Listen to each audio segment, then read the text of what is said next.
Números, capítulo 14. A revolta do povo. Então naquela noite todo o povo gritou e chorou. Todos os israelitas reclamaram contra Moisés e Arão e disseram: seria melhor se tivéssemos morrido no Egito ou mesmo neste deserto. Por que será que o Senhor Deus nos trouxe para esta terra? Nós vamos ser mortos na guerra e as nossas mulheres e os nossos filhos vão ser presos. Seria bem melhor voltarmos para o Egito.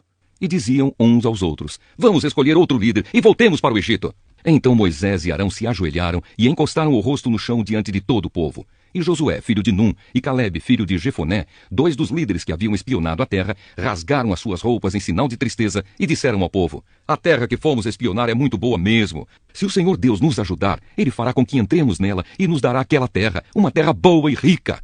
Porém, não sejam rebeldes contra o Senhor e não tenham medo do povo daquela terra. Nós os venceremos com facilidade. O Senhor está com a gente e derrotou os deuses que os protegiam. Portanto, não tenham medo. Apesar disso, o povo ameaçou matá-los a pedradas. Mas, de repente, todos viram a glória do Senhor aparecer sobre a tenda sagrada. Moisés pede em favor do povo. O Senhor Deus disse a Moisés: até quando este povo vai me rejeitar? Até quando não vão crer em mim, embora eu tenha feito tantos milagres entre eles? Vou mandar uma epidemia para acabar com eles, porém, farei com que os descendentes de você sejam um povo maior e mais forte do que eles. Mas Moisés respondeu ao Senhor: com o teu poder tiraste do Egito esta gente. Quando os egípcios souberem do que vais fazer com este povo, eles contarão isso aos moradores desta terra. Estes já sabem que tu, ó Senhor Deus, estás com a gente e que és visto claramente quando a tua nuvem para sobre nós. E sabem também que vais adiante de nós numa coluna de nuvem de dia e numa coluna de fogo de noite. Se matares o teu povo, as nações que ouviram falar a respeito da tua fama vão dizer que mataste o teu povo no deserto porque não pudeste levá-lo para a terra que prometeste dar a ele. Agora, Senhor, eu te peço que mostres o teu poder e que faças o que prometeste quando disseste: eu, o Senhor, tenho paciência e muita compaixão. Eu perdoo a maldade e o pecado, porém não trato o culpado como se fosse inocente. Eu faço com que o castigo dos pecados dos pais caia sobre os seus descendentes até os bisnetos e trinetos. E agora eu te peço, ó Deus, que perdoes o pecado deste povo, de acordo com a tua grande misericórdia, como já tens feito desde o Egito até aqui. O Senhor Deus disse: já que você pediu, eu perdoo. Mas pela minha vida e pela minha presença gloriosa que enche toda a terra, juro que nenhum desses homens viverá para entrar naquela terra. Eles viram a minha glória e os milagres que fiz no Egito e no deserto. No entanto, 10 vezes puseram à prova a minha paciência e não quiseram me obedecer. Eles nunca entrarão na terra que jurei dar aos seus antepassados. Nenhum daqueles que me abandonaram verá aquela terra. Mas o meu servo Calebe tem um espírito diferente e sempre tem sido fiel a mim. Por isso eu farei com que ele entre na terra que espionou, e os seus descendentes vão possuir aquela terra. Agora os amalequitas e os cananeus estão morando nos vales. Portanto, amanhã voltem e vão para o deserto na direção do Golfo de Acaba. Deus castiga o povo. O Senhor Deus disse a Moisés e Arão: eu tenho ouvido as reclamações dos israelitas. Até quando vou aguentar esse povo mau que vive reclamando contra mim? Diga a essa gente o seguinte: juro pela minha vida que darei o que vocês me pediram. Sou eu, o Senhor, quem está falando. Vocês serão mortos e os corpos de vocês serão espalhados pelo deserto. Vocês reclamaram contra mim e por isso nenhum de vocês que tem 20 anos de idade ou mais entrará naquela terra. Eu jurei que os faria morar lá, mas nenhum de vocês entrará naquela terra, a não ser Calebe, filho de Jefoné, e Josué, filho de Num. Vocês disseram que os seus filhos seriam presos, mas eu vou levar esses filhos para a terra que vocês rejeitaram, e ali será o lar deles. Porém vocês morrerão, e os corpos de vocês ficarão neste deserto, onde os seus filhos vão caminhar 40 anos. Vocês foram infiéis, e por isso eles vão sofrer até que todos vocês morram aqui. 40 anos vocês vão sofrer por causa dos seus pecados, conforme os 40 dias que vocês espionaram a terra, 1 ano para cada dia. Vocês vão saber o que é ficar contra mim. É isto que eu vou fazer com todo este povo mau que se revoltou contra mim. Todos vocês morrerão e serão destruídos neste deserto. Eu, o Senhor, falei.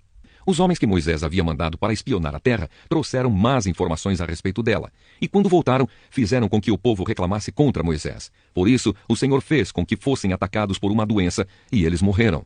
Dos 12 homens que foram espionar a terra, somente Josué e Calebe ficaram vivos. Os israelitas são derrotados. Os israelitas ficaram muito tristes quando Moisés contou o que o Senhor tinha dito. De manhã bem cedo, começaram a entrar na região montanhosa. Eles diziam: agora estamos prontos para ir até o lugar que o Senhor nos havia prometido. De fato, nós pecamos. Porém Moisés respondeu: então por que vocês estão querendo desobedecer a ordem de Deus, o Senhor? Isso não vai dar certo. Não entrem na região montanhosa. O Senhor não está com vocês e os seus inimigos vão derrotá-los. Os amalequitas e os cananeus estão ali para enfrentá-los e matá-los na batalha. O Senhor não estará com vocês, pois vocês o abandonaram. Mesmo assim, os israelitas teimaram em querer entrar na região montanhosa, mas nem a arca da aliança de Deus, o Senhor, nem Moisés saíram do acampamento. Então os amalequitas e os cananeus, que moravam naquela região montanhosa, atacaram e derrotaram os israelitas e os perseguiram até Orma. Salmo 50. Adoração e vida. Salmo de Asaf. Deus, o Senhor Deus, fala e chama todos os moradores do mundo de um lado da terra ao outro. Deus brilha lá de Jerusalém, a cidade de perfeita beleza. O nosso Deus está chegando, porém não chega em silêncio. Um fogo destruidor vem na sua frente e em volta dele há uma violenta tempestade. Ele chama o céu e a terra como testemunhas para assistirem ao julgamento do seu povo. Ele diz: reúnam aqueles que são fiéis a mim, aqueles que fizeram uma aliança comigo e como sinal ofereçam um sacrifício. Os céus anunciam que Deus é justo e que ele mesmo é quem vai julgar. Deus diz: escute, meu povo, que eu vou falar. Vou ser testemunha contra você, povo de Israel. Eu sou Deus, o seu Deus. Não vou repreendê-los por causa dos sacrifícios e das ofertas que vocês sempre me trazem. No entanto, eu não preciso dos touros das suas fazendas, nem dos bodes dos seus rebanhos, pois os animais da floresta são meus e também os milhares de cabeças de gado espalhados nas montanhas. São meus todos os pássaros dos montes e tudo o que vive nos campos. Se eu tivesse fome, não pediria nada a vocês, pois o mundo é meu e tudo o que nele há. Por acaso preciso comer carne de touros ou beber sangue de bodes? Que a gratidão de vocês seja o sacrifício que oferecem a Deus e que vocês deem ao Deus Altíssimo tudo aquilo que prometeram. Se me chamarem no dia da aflição, eu os livrarei e vocês me louvarão. Porém Deus diz aos maus: que direito têm vocês de recitar as minhas leis e de falar a respeito da minha aliança? Vocês não querem que eu os corrija e não aceitam as minhas ordens. Vocês ficam amigos de cada ladrão que encontram e andam com pessoas adúlteras. Vocês estão sempre prontos para dizer coisas más e não pensam duas vezes antes de pregar mentiras. Estão sempre acusando seus irmãos e espalhando calúnias a respeito deles. Vocês fizeram essas coisas e eu fiquei calado. Por isso, pensaram que eu era igual a vocês. Porém agora vou repreendê-los. Vou mostrar-lhes os seus erros. Vocês que esqueceram de mim, pensem bem nisso para que eu não os destrua sem que ninguém possa salvá-los. Aquele que me traz ofertas de gratidão está me honrando e eu salvarei todos os que andam nos meus caminhos. Isaías, capítulo 3. Desordem completa em Jerusalém.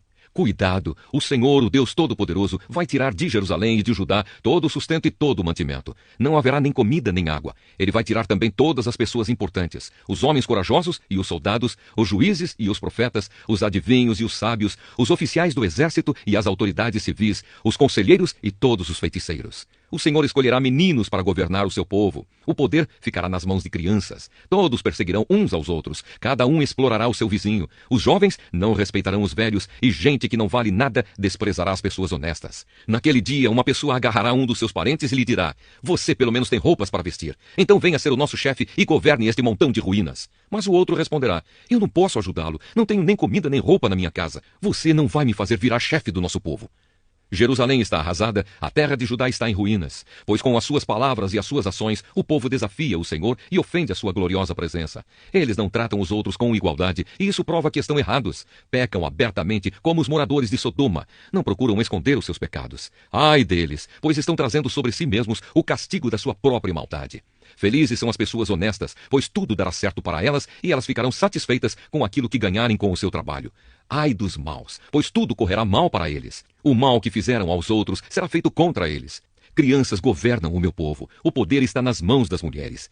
Meu povo, as autoridades estão enganando vocês, estão lhes mostrando o caminho errado. O Senhor Deus vai apresentar a sua causa. Ele está pronto para julgar o seu povo. Contra as autoridades e os líderes, ele fará esta acusação: foram vocês que acabaram com Israel, a minha plantação de uvas. As suas casas estão cheias das coisas que vocês roubaram dos pobres. Com que direito vocês esmagam o meu povo e exploram os pobres? É o Senhor, o Deus Todo-Poderoso, quem está falando. Deus repreende as mulheres de Jerusalém. O Senhor Deus disse: vejam como as mulheres de Jerusalém são vaidosas. Andam com o nariz para cima, dão olhares atrevidos e caminham com passos curtos, fazendo barulho com os enfeites dos tornozelos. Por isso eu, o Senhor, vou castigá-las. Raparei a sua cabeça e as deixarei carecas. Naquele dia, o Senhor tirará das mulheres de Jerusalém todos os seus enfeites, os que elas usam nos tornozelos e na cabeça, os colares, os brincos e as pulseiras. Tirará os véus, os chapéus e os enfeites para os braços e os cintos e faixas. Tirará os frascos de perfume, os talismãs, os anéis e as argolas de usar no nariz, os vestidos luxuosos, os mantos, os xales e as bolsas, as saias transparentes, os lenços de linho, os turbantes e as mantilhas. Em vez de andarem perfumadas, elas vão cheirar mal. Em vez de cintos finos, usarão cordas grosseiras. Não farão penteados bonitos, mas ficarão carecas. Não usarão roupas finas, mas roupas feitas de pano grosseiro. A beleza delas vai virar uma feiura de dar vergonha. Os homens de Jerusalém serão mortos na guerra. Até os mais valentes morrerão. A cidade ficará de luto e chorará como se fosse uma mulher sentada no chão, completamente abandonada. Isaías, capítulo 4. Naquele dia 7 mulheres agarrarão um homem e dirão: nós pagaremos a nossa própria comida e a nossa roupa, mas deixe-nos dizer que você é o nosso marido para que fiquemos livres da vergonha de sermos solteiras. A futura felicidade de Jerusalém. Naquele dia, o ramo novo que o Senhor Deus plantar crescerá forte e bonito, e os moradores de Israel que continuarem vivos ficarão alegres e orgulhosos por causa das ricas bênçãos que vão receber. Aqueles de Jerusalém que Deus escolher para continuarem vivos serão chamados de povo santo. O Senhor julgará e castigará Sião.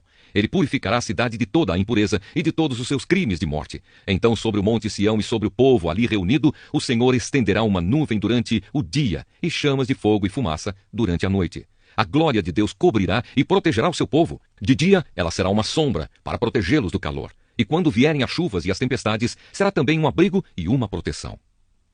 Carta aos Hebreus, capítulo 11. Heróis da fé. A fé é a certeza de que vamos receber as coisas que esperamos e a prova de que existem coisas que não podemos ver. Foi pela fé que as pessoas do passado conseguiram a aprovação de Deus. E pela fé que entendemos que o universo foi criado pela palavra de Deus e que aquilo que pode ser visto foi feito daquilo que não se vê. Foi pela fé que Abel ofereceu a Deus um sacrifício melhor do que o do Caim. Pela fé ele conseguiu a aprovação de Deus como homem correto, tendo o próprio Deus aprovado as suas ofertas. Por meio da sua fé, Abel, mesmo depois de morto, ainda fala. Foi pela fé que Enoque escapou da morte. Ele foi levado para Deus e ninguém o encontrou, porque Deus mesmo o havia levado. As Escrituras Sagradas dizem que antes disso, ele já havia agradado a Deus. Sem fé, ninguém pode agradar a Deus, porque quem vai a ele precisa crer que ele existe e que recompensa os que procuram conhecê-lo melhor. Foi pela fé que Noé ouviu os avisos de Deus sobre as coisas que iam acontecer e que não podiam ser vistas. Noé obedeceu a Deus e construiu uma barca em que ele e a sua família foram salvos. Assim Noé condenou o mundo e recebeu de Deus a aprovação que vem por meio da fé. Foi pela fé que Abraão, ao ser chamado por Deus, obedeceu e saiu para uma terra que Deus lhe prometeu dar. Ele deixou o seu próprio país sem saber para onde ia. Pela fé ele morou como estrangeiro na terra que Deus lhe havia prometido. Viveu em barracas com Isaque e Jacó, que também receberam a mesma promessa de Deus. Porque Abraão esperava a cidade que Deus planejou e construiu, a cidade que tem alicerces que não podem ser destruídos. Foi pela fé que Abraão se tornou pai, embora fosse velho demais e a própria Sara não pudesse ter filhos. Ele creu que Deus ia cumprir a sua promessa. Assim, de um só homem, que estava praticamente morto, nasceram tantos descendentes como as estrelas do céu, tão numerosos como os grãos de areia da praia do mar. Todos esses morreram cheios de fé. Não receberam as coisas que Deus tinha prometido, mas as viram de longe e ficaram contentes por causa delas. E declararam que eram estrangeiros e refugiados, de passagem por este mundo. E aqueles que dizem isso mostram bem claro que estão procurando uma pátria para si mesmos. Não ficaram pensando em voltar para a terra de onde tinham saído. Se quisessem, teriam a oportunidade de voltar. Mas, pelo contrário, estavam procurando uma pátria melhor, a pátria celestial. E Deus não se envergonha de ser chamado de o Deus deles, porque ele mesmo preparou uma cidade para eles. Foi pela fé que Abraão, quando Deus o quis pôr à prova, ofereceu o seu filho Isaque em sacrifício.